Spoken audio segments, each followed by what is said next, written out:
Mr. Kline. Thank you, Mr. Chairman, and thank you, Mr. Ryan, for being here. It was a pleasure to meet you and work with you when we were doing reauthorization. And as you know, I think that the center just does amazing and almost unimaginably difficult and challenging work, so we thank you for that. I'm looking at a couple of things here. I've got I think probably provided by your office, a nice little chart talking about the National Center's statistics for Minnesota and looking at statistics since 1990. In Minnesota alone, NCMEC worked on 1,699 endangered runaways, 373 family abductions, 67 lost, injured, or otherwise missing, and so forth. That's one state, and not that big a state, where you're working all the time and doing, as I said, unimaginably challenging and difficult work. Speaking of Minnesota and Minneapolis, we have a little company there called LifeTouch.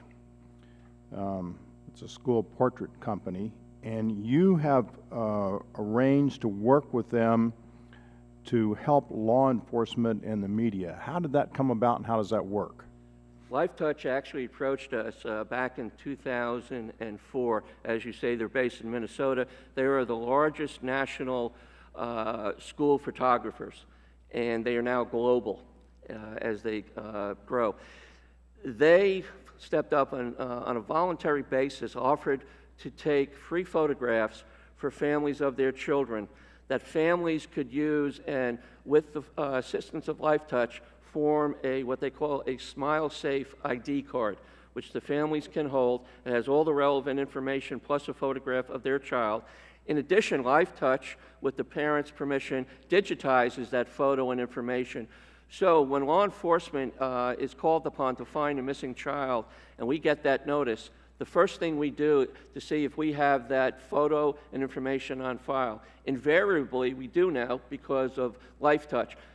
With this program, we found missing children in over 20 states because their child's photo was in LifeTouch digitized inventory.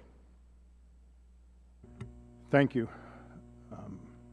Again, another example of great innovation and progress. You're one of those agencies where everybody is busy all the time coming up with new ideas and new approaches because you're on a mission, and it's reassuring to know that you're there and that you have the relationships that you have with law enforcement. You mentioned autism and the increasing numbers of children with autism and the things that you are doing.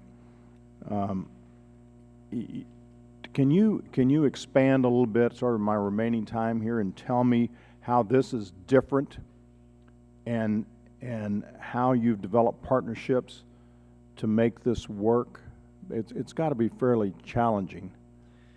It is, Congressman. We learned from the first responder community that the characteristics of a typical search for a missing child weren't applying in certain cases, and the common denominator they found was these children suffered from one of the syndromes of autism.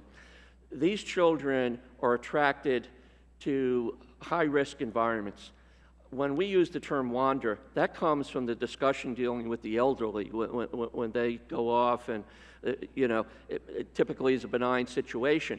But with these children, they're literally bolting in a blink of an eye, and they are attracted to bodies of water, to high-density traffic areas, and within seconds, they can be thrust into these environments despite the best care of parents, despite the best response of the first responder community. So we have learned that it's critical to educate the parents in terms of what measures they could take to safeguard this child, both within their home and within the schools, because these children are bolting from schools. We saw that in New York City. Avante Aquendo last year literally bolted from the classroom and later turned out went right into the East River.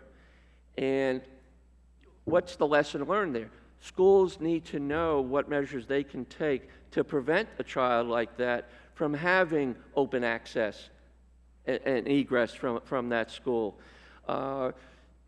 who should be notified, when these incidents occur. So we are focusing a lot of our attention and partnering with organizations like Autism Speaks.